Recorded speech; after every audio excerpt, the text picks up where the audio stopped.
Alors ce matin, le thème de mon message, c'est une église qui identifie les ministères. Nous avons vu la dernière fois une église qui est conduite par les ministères et je voudrais continuer dans une petite série que j'ai déjà commencée. J'ai parlé de la vision d'une église apostolique, j'ai parlé d'une église généreuse, d'une église qui porte du fruit, d'une église prophétique. Et vous pourrez écouter ces messages sur notre chaîne YouTube. Voilà, vous pourrez aller les écouter. Et ce matin, j'aimerais aller un tout petit peu plus loin et parler d'une église qui est conduite, d'une église pardon, qui identifie les ministères. On a vu la dernière fois une église conduite par les ministères, on a parlé un petit peu de certains ministères et ce matin, je vais essayer brièvement, parce que le temps passe vite, euh, eh bien de rentrer un petit peu plus dans dans la différence qu'il peut y avoir entre un apôtre, un prophète, un pasteur, un évangéliste et un enseignant. Amen. Et je voudrais me baser sur un texte de la parole de Dieu, c'est le livre des Actes au chapitre 13. Alors peut-être certains, vous allez penser que j'allais prendre celui qui se passe dans Éphésiens, Éphésiens chapitre 4, 11, on pourra le lire certainement, mais j'aimerais me baser sur ce texte de Actes au chapitre 13 et à partir du verset 46. Tout le monde a amené sa Bible ce matin. Est-ce que... Oui, d'accord. C'est bon, vous l'avez? Génial. OK. Allez, on va lire ensemble la parole de Dieu. Paul et Barnabas leur dirent alors ouvertement: c'est à vous d'abord que la parole de Dieu devait être annoncée, mais puisque vous la repoussez et que vous ne vous jugez pas digne de la vie éternelle, voici, nous nous tournons vers les païens. Au départ, le message de l'évangile concerné était essentiellement pour les brebis perdues d'Israël, c'est-à-dire le peuple d'Israël. Mais la Bible nous dit que le peuple d'Israël a rejeté. Ils attendaient le Messie, mais lorsque Jésus, le Fils de Dieu, est venu, ils n'ont pas reconnu qu'il était le Messie et qu'il était l'envoyé du Père, qu'il était le médiateur entre Dieu et les hommes. Ils n'ont pas reconnu qu'il était le Messie, qu'il était le sauveur de l'humanité. Ils n'ont pas reconnu qu'il était l'alpha et l'oméga, le commencement et la fin. Ils ont pensé simplement que c'était un usurpateur. Ils ont pensé que c'était quelqu'un qui n'était pas véritablement celui que Dieu avait désigné et choisi pour être le réconciliateur entre Dieu et les hommes. Et voilà ce que la Bible va nous dire juste après. Car ainsi nous l'a prescrit le Seigneur. Je t'ai établi pour être la lumière des nations. Je t'ai établi. C'est Dieu qui parle. Je t'ai établi pour être la lumière des nations. Et nous qui avons rencontré le Seigneur Jésus, non seulement il nous a établis, il a établi l'Église, mais il a établi pour être la lumière des nations tous ceux et celles qui croient en lui. Tous ceux et celles qui l'ont reçu aussi comme étant Seigneur et Sauveur, pour porter le salut jusqu'aux extrémités de la terre. Et j'aime cette parole parce que le mandat que Dieu nous a donné, ce n'est pas un mandat uniquement pour rester juste au petit endroit où nous sommes, où nous vivons, mais il nous a donné un mandat pour annoncer la bonne nouvelle jusqu'aux extrémités de la terre. Waouh! C'est tout l'effet que ça vous fait. Nous avons été mandatés. Nous avons été mandatés. Et d'ailleurs, dans Marc au chapitre 16, il dit: voici les signes qui accompagneront ceux qui auront cru. En mon nom, ils chasseront les démons. Ils parleront de nouvelles langues. Ils saisiront des serpents. S'ils boivent quelques breuvages mortels, cela leur feront point de mal. Ils imposeront les mains aux malades et les malades seront guéris. Et ça se produit encore aujourd'hui. Les païens se réjouissaient en entendant cela. Ils glorifiaient la parole du Seigneur et tous ceux qui étaient destinés à la vie éternelle crurent. Et tous ceux qui étaient destinés à la vie éternelle crurent. La parole du Seigneur se répandait dans tout le pays entier. La parole du Seigneur se répandait dans tout le pays entier. J'aimerais lire aussi Osée chapitre 4 verset 6. Il est dit aussi: mon peuple meurt faute de connaissance. Et pourquoi je voudrais vous parler de l'identification des ministères? Parce que je l'ai dit la dernière fois et je le redis encore aujourd'hui, c'est important de comprendre le rôle des ministères dans l'Église. Les ministères dans l'Église, ce ne sont pas des gens qui se sont estampillés apôtres, prophètes, pasteurs, évangélistes ou docteurs, etc. Ce sont des hommes qui ont été appelés, qui ont reçu un mandat spécifique de la part de Dieu pour diriger son Église. Et c'est pour ça que ce matin, j'aimerais encore insister, et peut-être certains diront, j'insiste un peu lourdement, mais j'insiste sur le fait qu'une vie chrétienne se fait aussi au milieu du peuple de Dieu. Elle se fait en connexion avec ses frères et ses sœurs dans l'Église. Elle nous donne la possibilité et le privilège d'être attaché à une église locale où je peux grandir, aimer, développer les dons et les talents que Dieu m'a donnés et les mettre au service de Dieu pour le servir dans son royaume. Il me semble que j'ai entendu un amen. Amen. Alors je sais que nous sommes tous beaucoup occupés, tous les uns et les autres, nous sommes très très occupés. Et je sais qu'aujourd'hui aussi, et c'est toujours dans mon introduction, eh bien, on peut, on peut faire partie du corps de Christ sans faire partie de l'église locale. C'est ce que parfois certains enseignent. Mais moi, je crois profondément que si je fais partie du corps de Christ, je fais partie aussi d'une église locale où je suis attaché, où j'ai des frères et des sœurs avec qui je prie, j'intercède, avec qui je partage, j'allais dire, la parole de Dieu, mais avec qui je suis aussi investi et impliqué pour annoncer l'évangile à ceux qui sont autour de moi. Et lorsque j'annonce l'évangile, eh bien, c'est le mandat que Dieu m'a donné, c'est que lorsque ces bien-aimés entendent la parole de Dieu, eh bien, je puisse aussi les amener dans un endroit où ils pourront grandir, se sentir en sécurité spirituellement et pour qu'ils puissent aussi devenir des disciples de Jésus-Christ. Amen.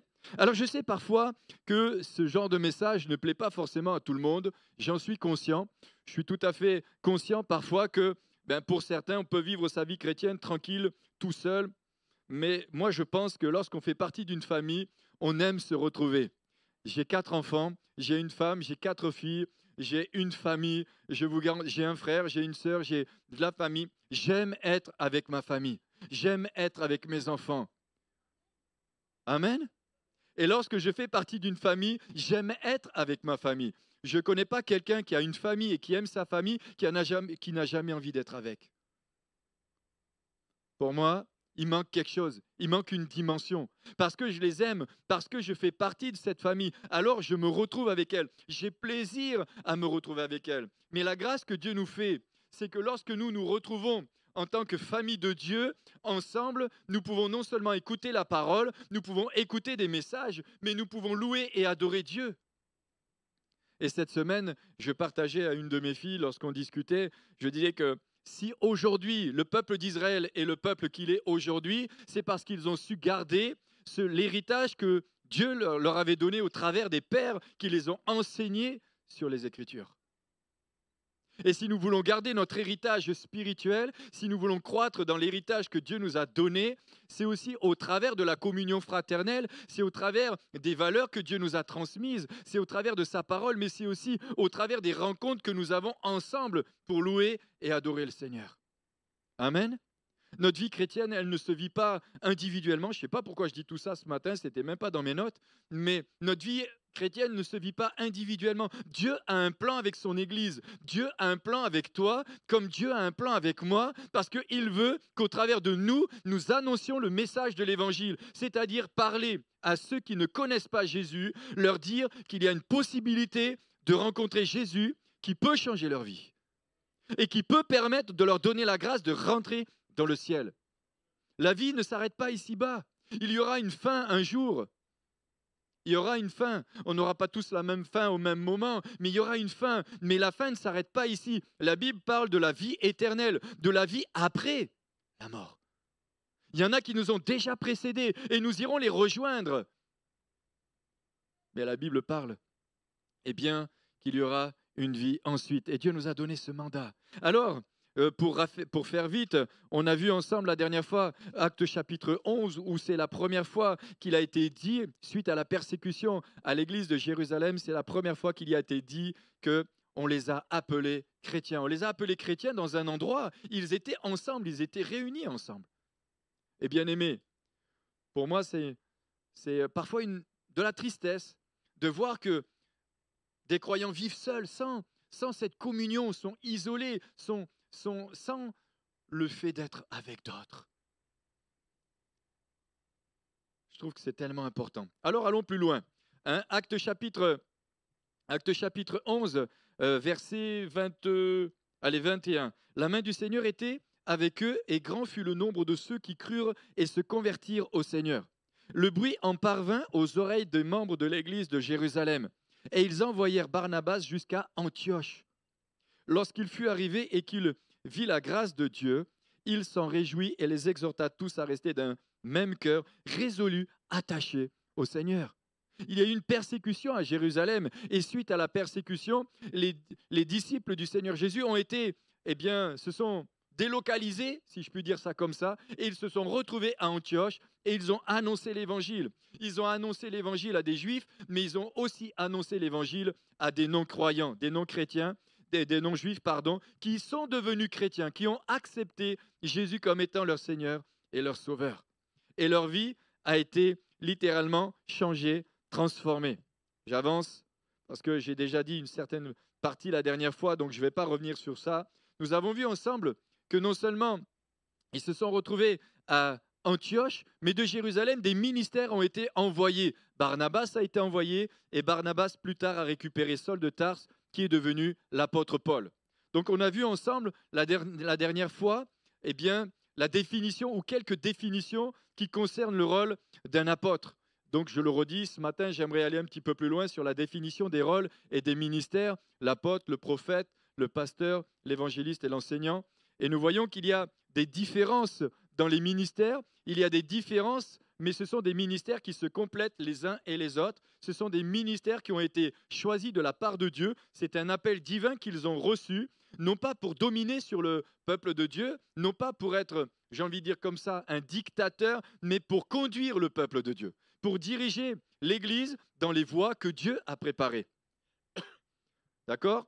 Donc j'ai dit la dernière fois que l'apôtre forme des apôtres, c'est un ministère qui est combattu. Certains prétendent qu'il n'y en a plus et d'autres prétendent qu'il y en a encore.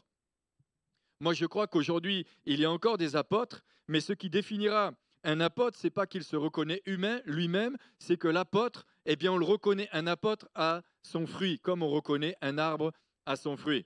Un apôtre, c'est un père et il a un cœur de père. C'est un apôtre, il n'est pas supérieur à un autre ministère, mais l'autorité de Christ se manifeste dans sa manière plus diversifiée et plus grande par lui, mais il doit garder son attitude de serviteur. Il y a différents apôtres, différents types d'apôtres aussi. Tous les apôtres ne se ressemblent pas forcément, mais un apôtre a un don de gouverner. Il est dans une équipe apostolique avec d'autres ministères complémentaires. Il n'est pas au-dessus, il a une fonction différente.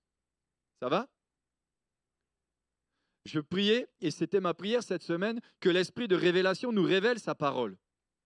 Qu'aujourd'hui encore, l'Église soit éveillée, soit consciente du rôle des ministères. Parfois, j'entends certains qui disent « Ouais, mais celui-là, il se prend pour un apôtre. » Et quand je gratte un petit peu avec eux, je me rends compte qu'ils n'ont aucune connaissance sur ce qu'est la parole de Dieu.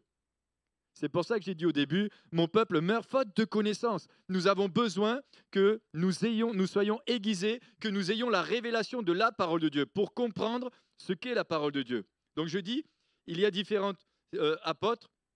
Il y a des apôtres locaux, régionaux, nationaux, internationaux. Ça va ? Les vrais apôtres n'abandonnent jamais les églises qu'ils ont implantées ou fondées.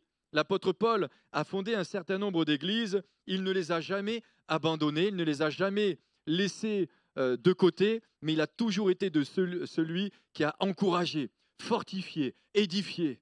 Quand on voit dans le livre des Corinthiens, même certaines églises qui avaient de grosses difficultés, il ne les a pas laissées tomber. Il a fait en sorte que, ils soient encouragés et il a encouragé les ministères à leur tête à régler les situations qui étaient dans ces endroits. Le mot grec employé 81 fois, le Nouveau Testament 78 fois apôtre, 2 fois messager. Les apôtres sont des délégués, ils sont des commissaires, ils sont des ambassadeurs. Un apôtre est un individu avec un appel divin qui est préparé, mis à part. C'est un appel. Ce n'est pas moi qui décide d'avoir tel et tel ministère. C'est Dieu qui m'appelle à tel ou tel ministère. Nous sommes tous appelés à servir dans l'Église. Et nous sommes tous appelés à être des témoins du Seigneur Jésus-Christ. Mais nous n'avons pas tous reçu un appel selon Éphésiens 4. Et si j'ai un appel, ce n'est pas parce que j'étais meilleur que les autres. Parfois, nous avons un appel parce que nous étions pires. Ça va ? Vous êtes d'accord avec ça ? Parfois, c'est les pires. Quand des fois on écoute la vie des pasteurs avant d'être pasteur, on se dit waouh, comment Dieu t'a changé à toi. Mais quand on regarde l'apôtre Pierre, peut-être qu'on l'aurait jamais choisi. Et l'apôtre Paul, qui était un meurtrier, qui l'aurait choisi? Et vous ne connaissez pas nos vies, vous ne savez pas ce que nous étions avant. Mais Dieu, dans sa grâce, nous a changés. Et il a mis sur nos vies le sceau de Dieu. Et c'est là toute la transformation ou la métamorphose que Dieu peut amener dans la vie d'une personne. Parce que c'est sa grâce. Parce que c'est un appel divin. Parce que c'est un appel de Dieu à m'être mis à part. C'est un commissionné pour agir en tant que représentant de Christ. Et notre rôle, c'est de pousser l'Église à annoncer l'Évangile, à partager l'Évangile. C'est amener l'Église dans une dimension spirituelle qu'elle ne peut avoir qu'au travers de certains ministères. Et c'est une réalité. Il est aussi équipé et doté de dons pour agir en fonction de son appel. Je rentre quelques points au niveau de la généralité. Le ministère apostolique est un ministère important pour construire et édifier les églises. C'est pour ça que j'ai dit qu'un croyant qui vit sans église ou sans église locale, il lui manque quelque chose. Parce que les ministères sont là pour édifier le corps, édifier l'église, édifier le peuple de Dieu. Alors je sais, aujourd'hui, on a aussi Facebook, Internet, Twitter, Instagram, TikTok, et puis YouTube. On peut aller chercher tout ce qu'on veut. Mais en règle générale, j'ai remarqué qu'on va chercher surtout ce qui nous intéresse. Vous savez, moi, j'aime bien aller courir. Et quand je cours, j'aime bien écouter des messages. Mais vous croyez que je vais écouter quoi? Des messages qui me... J'ai envie d'aller écouter certains messages. Alors, bien sûr, j'essaye aussi d'écouter ceux qui sont au milieu de nous, qui ont prêché, et que moi, je n'étais pas là. Donc, surtout qu'après, ils me disent, hey, Manu, tu as écouté mon message? J'ai dit, oui, je t'ai écouté. C'est sûr que quand tu es dans la montée comme ça, de je ne sais où, et puis que tu te dis, il a prêché sur le retour du Seigneur, tu te dis, Seigneur, viens vite me chercher, parce que là, c'est dur. Hein. C'est évident. Hein. Ils sont là pour édifier l'Église, pas dominer l'Église, pas chercher à avoir une autorité sur l'Église, mais ils sont là pour édifier. La tâche principale de ce ministère, c'est de poser les bases des fondements. Le véritable apôtre est un envoyé pour accomplir son mandat ou sa mission divine. Il n'entre pas lui-même dans le ministère. C'est Dieu qui lui permet de rentrer. L'un des éléments les plus importants chez un serviteur de Dieu, c'est son appel ou sa vocation. C'est un appel. L'apôtre Paul, ou Saul de Tarse, sur la route de Damas, il a rencontré le Seigneur Jésus. Il a, à ce moment-là, et lorsque quelques jours plus tard, eh bien, Anania est venu prier pour lui, il a reçu non seulement l'appel, mais sa vocation à ce moment-là aussi, par prophétie. On lui a dit, voilà, c'est le serviteur, il va souffrir pour mon nom. Il y avait l'appel de Dieu, il y a un appel divin, et cet appel, à un moment donné, se reconnaît par les autres. C'est les autres qui reconnaissent l'appel que j'ai reçu. C'est pas moi qui dis je suis ça. J'ai jamais vu un pommier dire je suis un pommier, je suis un pommier, je suis un pommier. Non, c'est pas le pommier qui dit ce qu'il est. C'est les autres qui disent ah ça c'est un pommier. Ah ça c'est une banane ou un bananier. On sait, c'est comme ça. On voit. Moi j'aime beaucoup les avocats et quand je suis en Afrique et là je vais bientôt en manger. Mais aïe, aïe, aïe. Ah, vous ne me direz pas que ce n'est pas un avocat. Hein. Donnez-moi un avocat et donnez-moi du manioc, je vais vous dire la différence. Hein, parce que je sais ce que c'est. C'est tout, c'est un appel, c'est une vocation. Et c'est le Tout-Puissant qui établit. Et c'est l'apôtre Paul qui le dira, moi, apôtre, établi de la part de Dieu, non de la part des hommes. Et si les hommes ne reconnaissent pas ou ne nous reconnaissent pas, ça n'a pas d'importance. Si moi, je suis en train de dire que ce n'est pas un pommier alors qu'il en est un, ce n'est pas son problème. Il fait ce qu'il est, ou il dit ce qu'il est. J'avance parce que j'ai déjà pas mal parlé de ça. Les apôtres sont traités d'une façon bien particulière par Dieu aussi. Ils reçoivent leur appel au travers d'expériences impressionnantes dès l'instant même de leur conversion. Je pourrais raconter, mais je n'ai pas le temps de raconter ce que j'ai pu vivre avec le Seigneur lors de ma conversion, lorsque j'ai rencontré le Seigneur, lorsque je suis né de nouveau. Et aujourd'hui encore, je me dis, mais waouh, mais quelle expérience j'ai pu vivre! Quelle expérience! Et je sais que beaucoup d'autres n'ont pas vécu ce que j'ai pu vivre, mais beaucoup n'ont pas vécu non plus ce que j'ai vécu après aussi. Parce que quand tu as vécu quelque chose de fort avec Dieu, lorsque tu traverses le feu, Tu sais ce que tu as vécu. Et si on te dit que Dieu n'existe pas, tu sais ce que toi tu as vécu parce que tu sais comment tu étais avant et tu sais comment tu es devenu après. Tu le sais. Deuxièmement, toujours pour aller dans la définition des ministères, le deuxième point que j'aimerais relever avec vous, c'est la définition du pasteur. Pourquoi Dieu a établi dans l'Église des pasteurs qu'on peut nommer bergers selon la Bible. Un pasteur est un berger. Et c'est pour ça qu'on peut vite reconnaître au milieu de nous ceux qui ont un véritablement appel de pasteur ou un appel de berger. Moi, j'ai déjà rencontré dans certaines pastorales des pasteurs qui se disent pasteurs ou des gens qui se disent pasteurs mais qui n'ont pas de troupeau qui les suivent. C'est de drôles de pasteurs ou c'est de drôles de bergers. En général, un berger ou un vrai berger, il y a un troupeau. Enfin, il a au moins la responsabilité d'un certain nombre de personnes. Ça va comme ça? Ok. Merci Marinette, je vois que tu es à fond. Jean chapitre 10, verset 11. Je suis le bon berger donne sa vie pour ses brebis. Un berger va donner sa vie pour ses brebis. Un berger, il est capable de se déplacer la nuit, il est capable de te visiter, il est capable de t'appeler pour que tu puisses venir le visiter ou la visiter.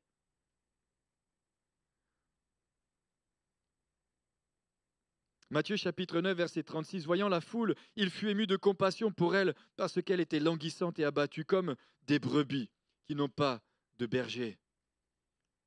J'avance encore un petit peu.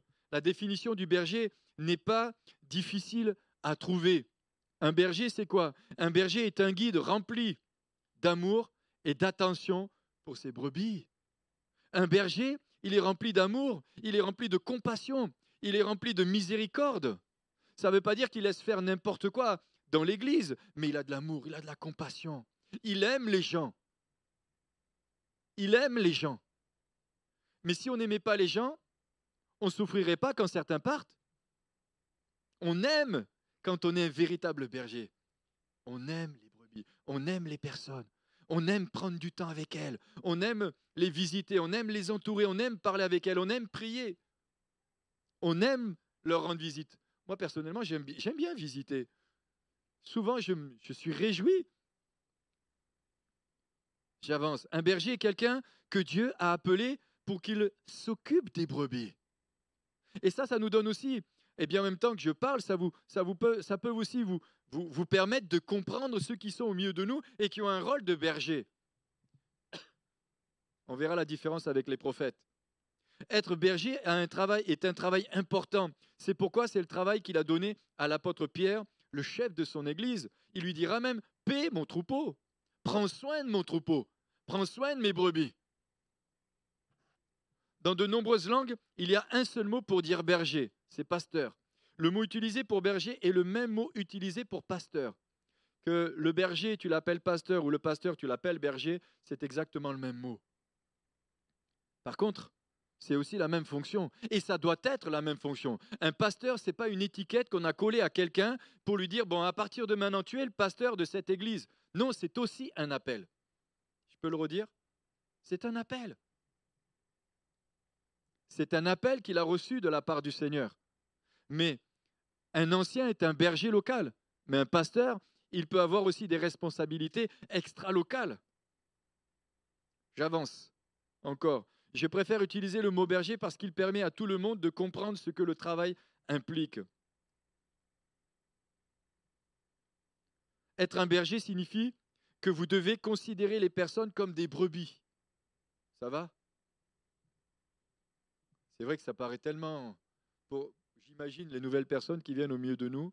Ah, à partir de maintenant, il faut que je fasse la brebis. C'est une image. Surtout ne fais pas la chèvre. Non, mais c'est une image. C'est l'image de cette brebis.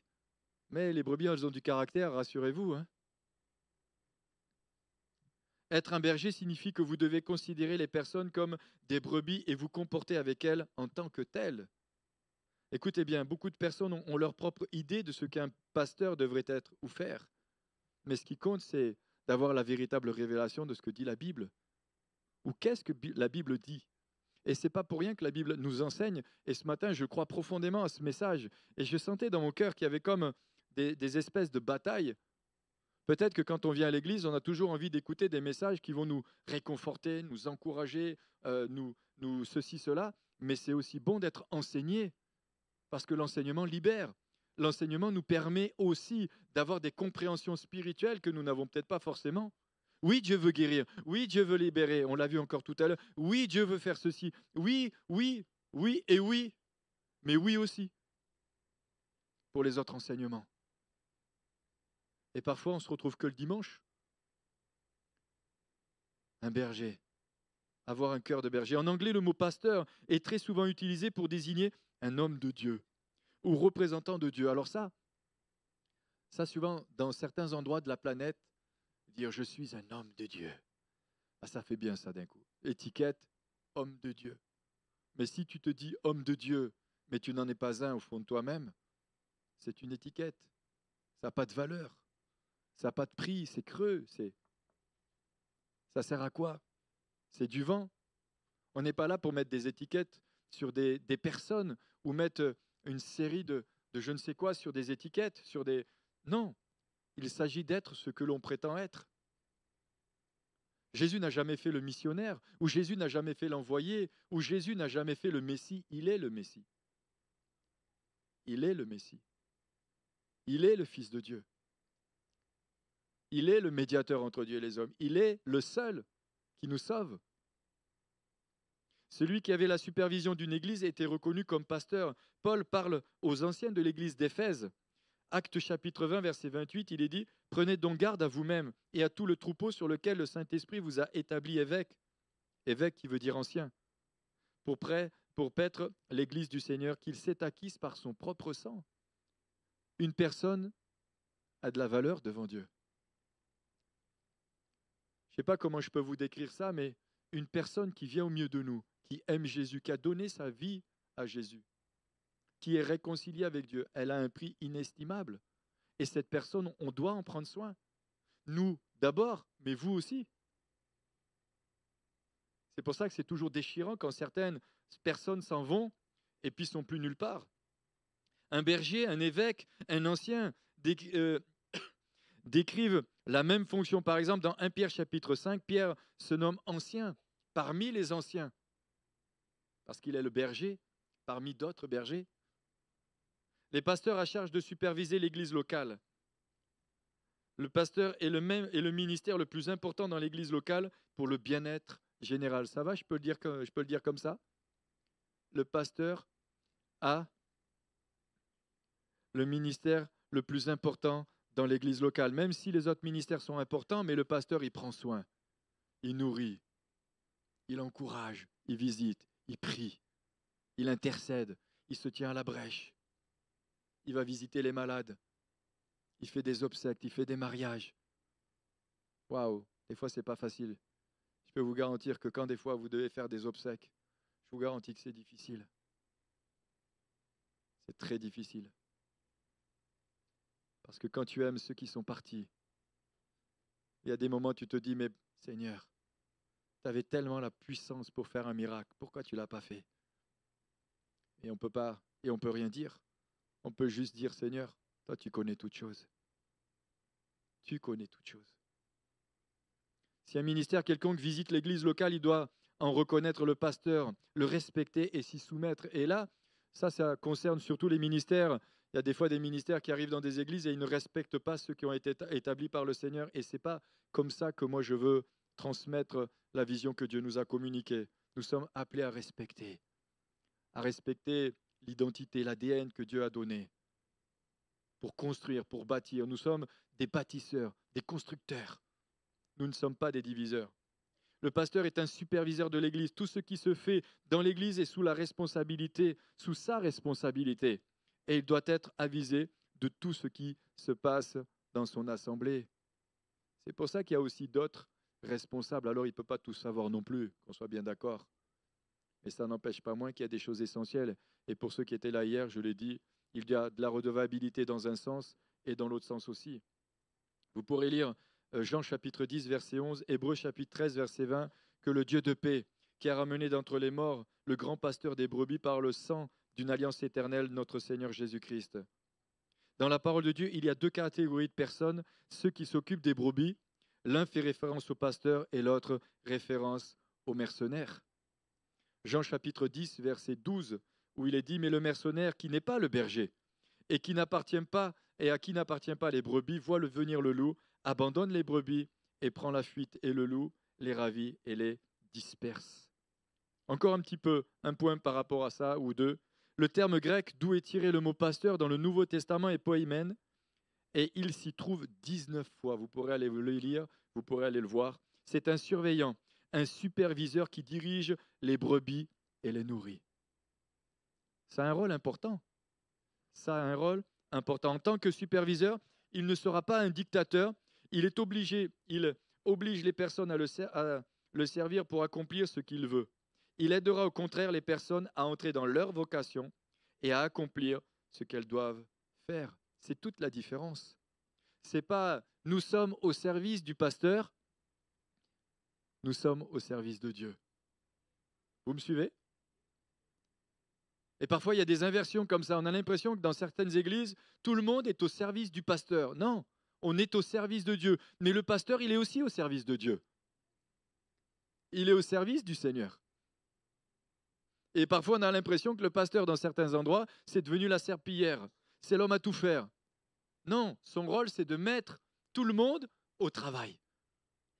Vous imaginez si ce matin, j'avais dû faire la louange, la Sainte-Seine. À la fin, tu te dis, oh, mais il n'y a que du Manu ici. Non, mais c'est tellement beau quand il y a la diversité. Non, il y a eu du Virginie, il y a eu du Fabien, il y a eu du Michel. Il y a la complémentarité. Et c'est ça l'Église. Et c'est pour ça que j'aimerais vous attirer et attirer votre attention sur le fait qu'ensemble, on a tellement de choses à faire avec Jésus. C'est pas de dire, eh bien, le nombre est important, mais c'est surtout de dire, ensemble, on veut servir Jésus. Parce qu'on veut que ceux qui ne connaissent pas Christ puissent voir que Christ est au milieu de nous. Parce que la Bible nous a dit, vous êtes le sel de la terre, vous êtes la lumière du monde. Je t'ai établi pour être la lumière du monde. Je t'ai établi. Il y a un but, il y a une fonction, il y a quelque chose.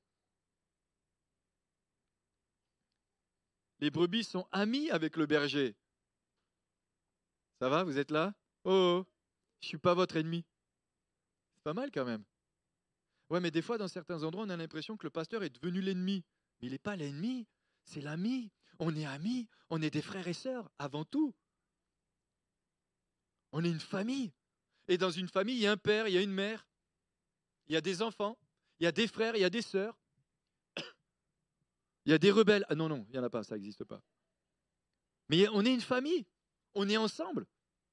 Il y a une telle diversité dans la famille. Et quand, si jamais là, on devait simplement, je devais vous donner le micro et on devait se donner le micro les uns les autres, et qu'on devait dire la diversité qu'il y a dans nos familles, mais on aurait jusqu'à quelle heure? Tellement il y a de la diversité dans les talents, dans les dons, dans les charismes, dans les caractères. Même si parfois certains caractères entre sœurs, ça se ressemble pas mal. Mais il y a tellement de diversité. Les brebis sont amis avec le... Et je trouve que dans trop d'églises, c'est comme s'il ça manque de cette relation. Ça ne veut pas dire qu'il faut mépriser, et ça ne veut pas dire non plus qu'il faut manquer de respect. Et ça ne veut pas dire non plus qu'on doit mettre, je ne sais pas comment je peux dire, sur un piédestal, je ne sais pas si c'est le vrai mot. Le mot Raha désigne aussi le lieu où sont attribuées les brebis. Cela nous indique que les brebis et les bergers sont très proches. Bien-aimés, il y a une relation entre le berger et les brebis. Et il doit y avoir une relation entre les bergers et les brebis. Et c'est pour ça que c'est important de prier pour les pasteurs, de prier pour l'Église, de prier pour la relation qu'il y a entre le berger et les brebis, ou les bergers et les brebis. Et ça me fait penser au milieu de nous, il y a une maman qui a un fils qui est pasteur. C'est important de prier. Que Dieu les bénisse aussi, que Dieu les conduise, que Dieu les dirige. Il y a parfois des situations, on peut même se retrouver à la gendarmerie parce qu'on est simplement berger et on est pasteur. Je ne rentre pas dans les détails. Je dis ça parce que je l'ai vécu. J'avance. Troisièmement, définition. Je ne sais pas, ça fait combien de temps que je parle? 20 minutes, non? D'accord. Ok, il me reste 45 minutes. Non, je vais aller un petit peu plus vite. Pas trop quand même. Définition, troisièmement, la définition du prophète. On a tous entendu parler de prophète, même dans l'Église parfois. Ah, c'est quoi un prophète? Et puis j'en ai fait venir certains où on a vu, ils ont exercé les ministères et on voit des différences dans les ministères. Alors les ministères d'aujourd'hui ne sont pas exactement la même chose que les ministères d'autrefois. Même si moi j'apprécie ce genre de ministère, j'aime beaucoup quand certains ministères peuvent donner des paroles de direction, des paroles de connaissance, des paroles etc., qui vont édifier, qui vont encourager, des paroles qui vont amener l'édification de l'Église. Un prophète, ça forme d'autres prophètes. D'ailleurs, on voit dans la Bible, il y avait des écoles de prophètes. Élie a formé Élisée. Il y avait des écoles de prophètes. C'était intéressant. Et franchement, une école de prophètes, c'est pas mal. Ça doit prophétiser à, j'allais dire, à gogo. Mais la Bible dit, vous pouvez tous prophétiser. Tous. Nous pouvons tous prophétiser parce que nous avons le Saint-Esprit. Et c'est le Saint-Esprit qui nous permet de prophétiser. Mais nous n'avons pas tous un ministère de prophète. Prophétiser, c'est une chose, c'est libérer une parole de la part de Dieu, mais être prophète, c'est un ministère, don de Dieu que Dieu a fait et a donné à quelqu'un. C'est un ministère de fondement pour l'édification de l'Église, mais c'est un ministère de fondement pour l'Église. Et l'Église est bâtie sur les apôtres et les prophètes. Ça va? Vous me suivez? Donc, celui qui met en place une école de prophètes, dans l'Église, les prophètes transmettent l'onction prophétique Élie avec Élisée. Et c'est vrai que parfois on sent, alors ce que je n'ai pas dit tout à l'heure, mais un apôtre peut manifester à certains moments les 5 ministères.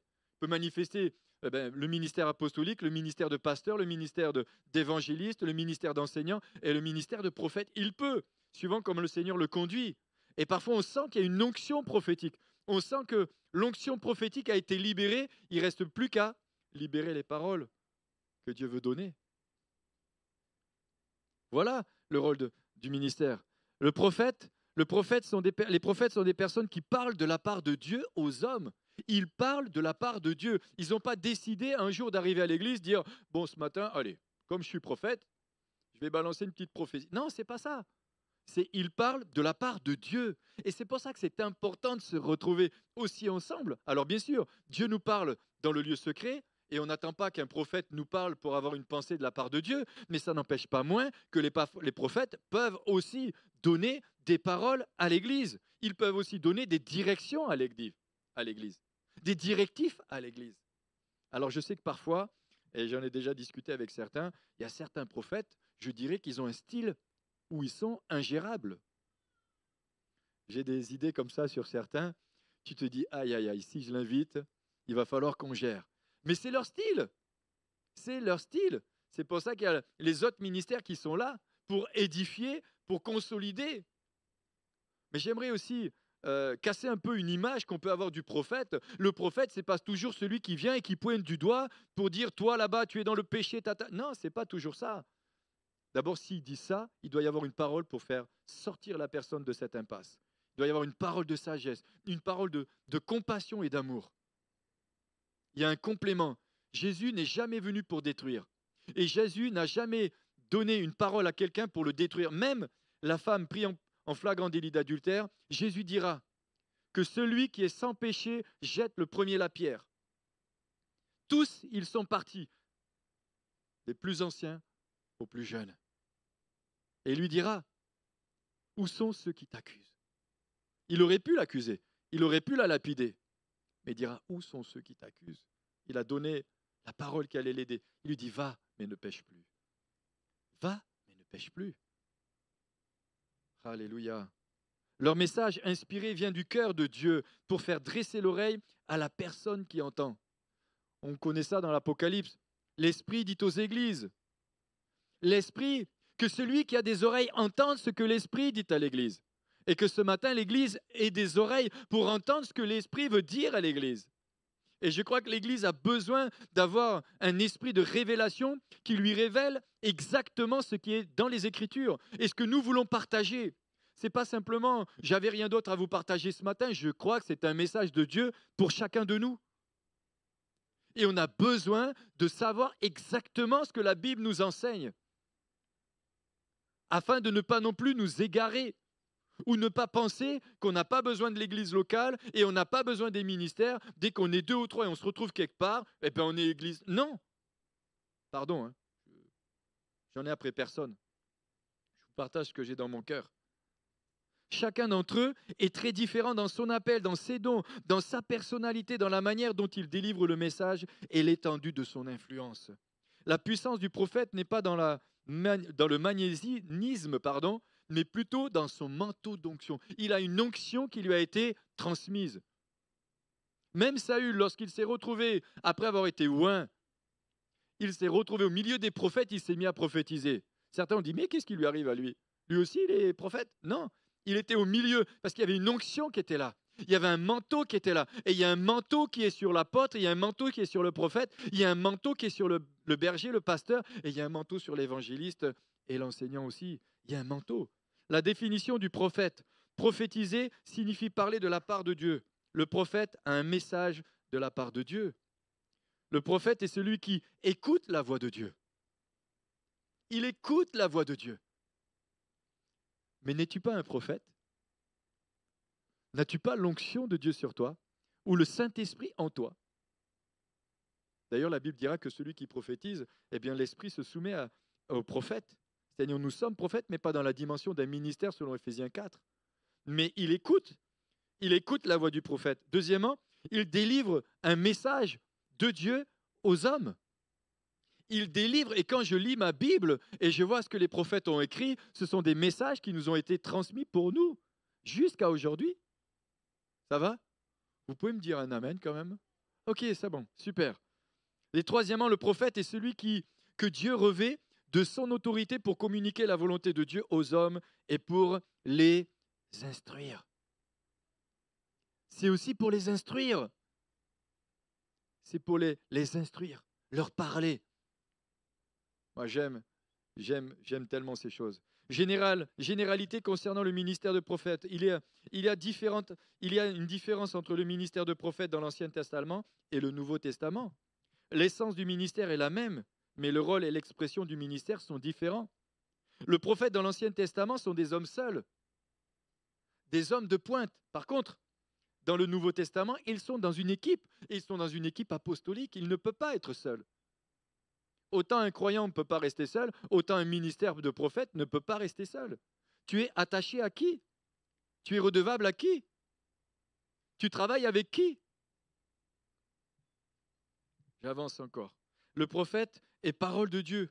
C'est plus que des mots, c'est la voix de Dieu lui-même. Sa parole est chargée de puissance et d'esprit en vue de l'accomplissement. 1 Samuel chapitre 3 verset 19. Toute parole de Dieu est importante. Vous pourrez lire ça. Le prophète construit. Le prophète révèle le cœur du Père. Il révèle le cœur du Père.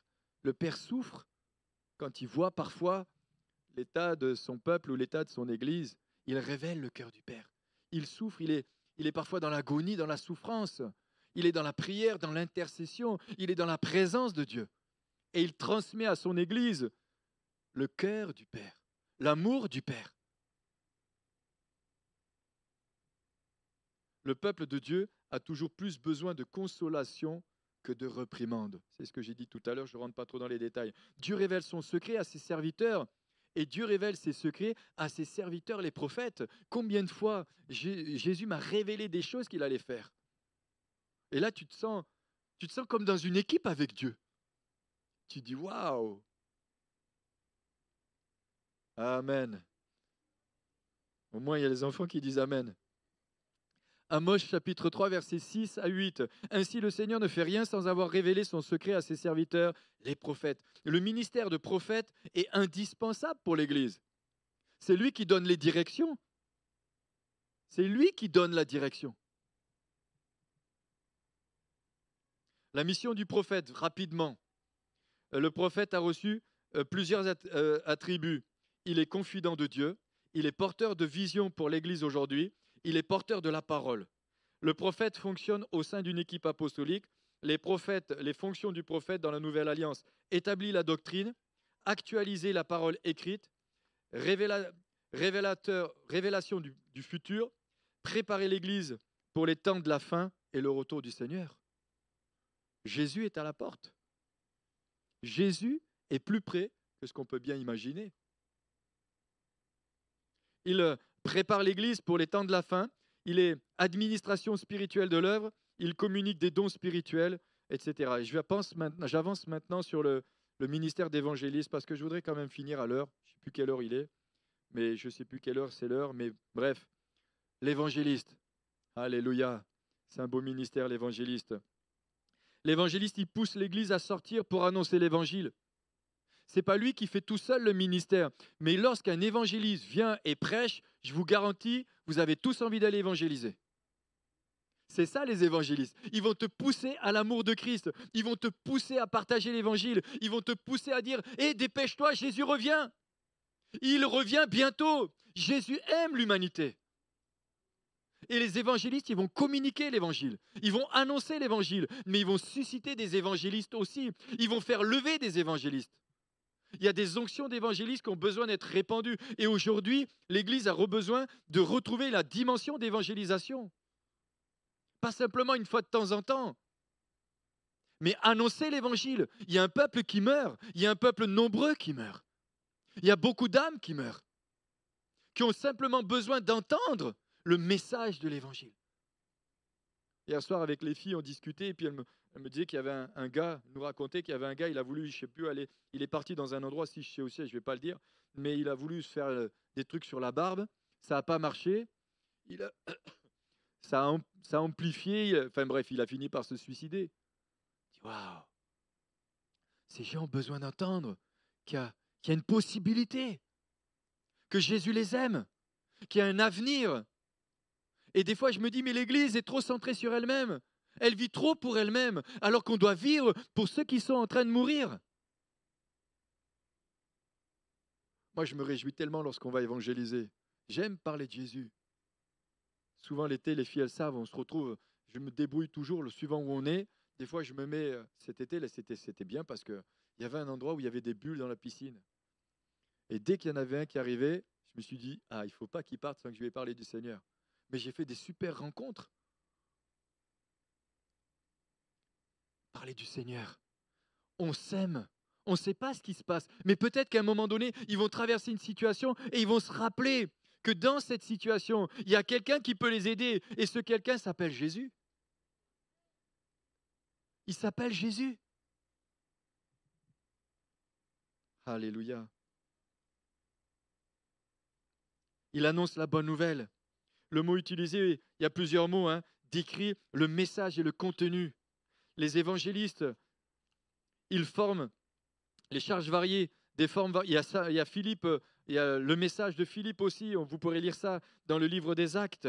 Il a besoin des autres ministères. Un évangéliste a besoin des autres ministères. Je me souviens d'un homme que je connaissais bien, c'était un évangéliste. Il remplissait l'église, mais il a vidé aussi.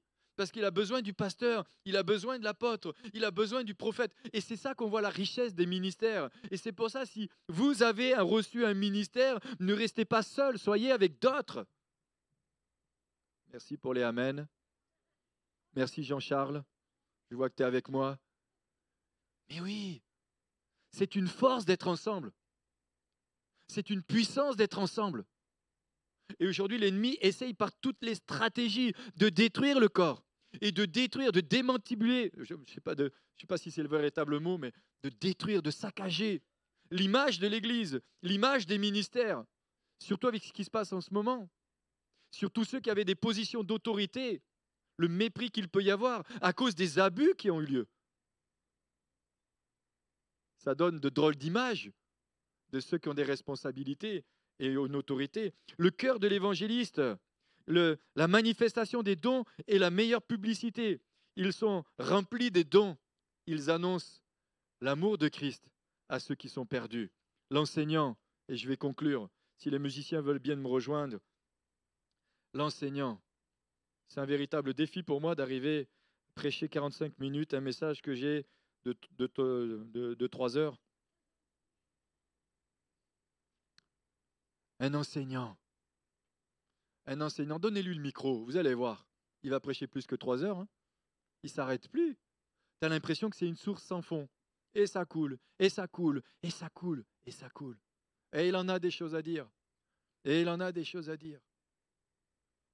Donnez le micro à certains responsables de jeunes, je vais vous dire.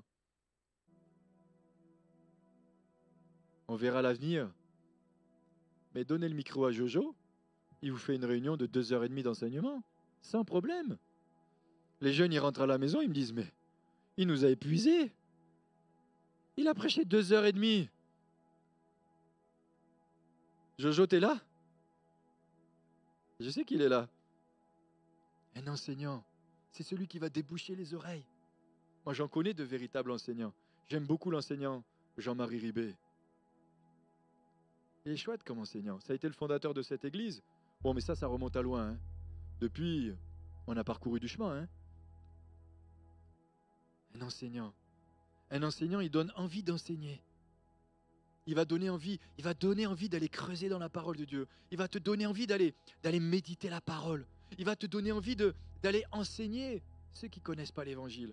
Mais aussi, il va te donner envie d'aller enseigner ceux qui sont autour de toi. Il va susciter d'autres enseignants. L'enseignant a un rôle unique et important dans le développement du message de l'évangile. L'enseignant est revêtu d'une autorité divine et son message est instructif, créatif, correctif et fondamental. On a besoin d'enseigner la parole de Dieu. On a besoin dans l'Église d'enseigner les fondements de la parole de Dieu. On a besoin. Aujourd'hui, il y a trop de croyants, excusez-moi, j'ai rien contre les réseaux, mais il y a trop de choses qui sont dites sur les réseaux qui sont des aberrations, des fausses doctrines. On a besoin que des enseignants se lèvent pour enseigner ce qu'est véritablement la doctrine de Dieu. L'enseignement. Paul dira, ce que tu as entendu de moi, en présence de beaucoup, confie-le à des hommes fidèles qui soient capables de l'enseigner aussi à d'autres. Il dira encore, veille sur toi-même et sur ton enseignement. Persévère dans ces choses, car en agissant ainsi, tu te sauveras toi-même et ceux qui t'écoutent. Veille sur toi-même. Il a une place importante dans une équipe apostolique et il a une place importante dans l'Église. Il va avoir une place importante. L'enseignant est important, l'évangéliste est important. Le prophète est important, l'apôtre est important, le pasteur est important. Tous les ministères sont importants. Mais j'ai envie de dire, vous êtes aussi tous et toutes importantes et importants. C'est ça l'Église, c'est ça le corps. Et c'est pour ça que je me dis des fois, mais pourquoi je suis obligé de me priver de telle et telle personne ou de tel et tel ministère? C'est dommage. Avec ce qu'il a reçu de la part de Dieu, il pourrait tellement édifier. Il pourrait tellement faire du bien. Il pourrait tellement encourager. L'enseignant, dans la définition anglaise, il y a l'idée de délivrer ou des connaissances données, informations et inciter l'auditeur à apprendre. Il va donner envie d'apprendre. Waouh. La Bible dit que l'enseignant est une transmission. Il y a transfert de vérité, et ce transfert nécessite à la fois la connaissance, mais aussi l'expérience de la part de l'enseignant. Il y a une transmission. C'est ce que le peuple d'Israël a reçu. Je vous ai établi pour être la lumière des nations. Et si nous avons encore jusqu'à aujourd'hui, eh bien, ce peuple qui a un héritage, c'est parce qu'il y a des choses qui leur sont transmises. Et si nous sommes là aussi aujourd'hui, c'est parce que nous avons reçu aussi au travers de nos pères un héritage spirituel. Et nous avons la responsabilité de le transmettre à nos enfants. Et ça, c'est ma responsabilité. C'est ma responsabilité en tant que père, mais c'est ma responsabilité en tant que ministère, mais c'est ta responsabilité en tant que père et mère aussi. C'est ta responsabilité. On vit dans une société il faudrait que ce soit la société qui enseigne certaines choses. Mais il y a des valeurs du royaume de Dieu qui doivent être enseignées dans nos maisons. C'est toi qui donnes envie à prier à tes enfants. C'est toi qui donnes envie à tes enfants de lire la Bible. Alors des fois ça m'est déjà arrivé d'entendre un serviteur de Dieu dire « Mon père m'a jamais demandé si j'ai lu la Bible ». Eh bien mes enfants ne pourront jamais dire ça. Parce que moi régulièrement je leur dis « Est-ce que tu as lu la Bible aujourd'hui ?» C'est quand la dernière fois où tu as lu ta Bible? C'est quand la dernière fois tu as lu ta Bible? Et là je ne m'adresse plus à mes enfants, mais je nous adresse à nous. C'est quand la dernière fois que tu as lu ta Bible? C'est quand que ton Père t'a parlé au travers de ta Bible? C'est quand que ton Père céleste t'a enseigné les Écritures? T'a révélé quelque chose qui est caché à l'intérieur? T'a dit quelque chose? C'est quand? Le mot grec le plus utilisé pour traduire enseignant est le mot didasko. Il est souvent traduit dans la Bible par enseigner ou maître.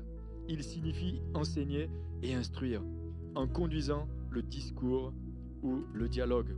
L'enseignant, par définition, dans les Écritures, donne une instruction solide et puissante à la fois par son exemple de vie et pour une communication verbale.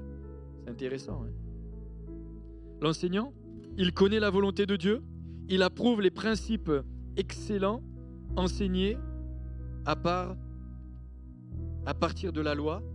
Il est un guide pour les aveugles, une lumière pour ceux qui sont dans les ténèbres, un instructeur pour les insensés, un enseignant pour les nouveau-nés spirituels, possédant une forme de connaissance de la vérité dans la loi, un enseignant pour les autres. L'enseignant qui a été nommé et équipé par Christ a la très grande responsabilité et l'opportunité d'assister l'équipe des 5 ministères pour amener les chrétiens et les croyants à maturité. Amen. Est-ce qu'on peut se lever? Seigneur, merci pour ta parole.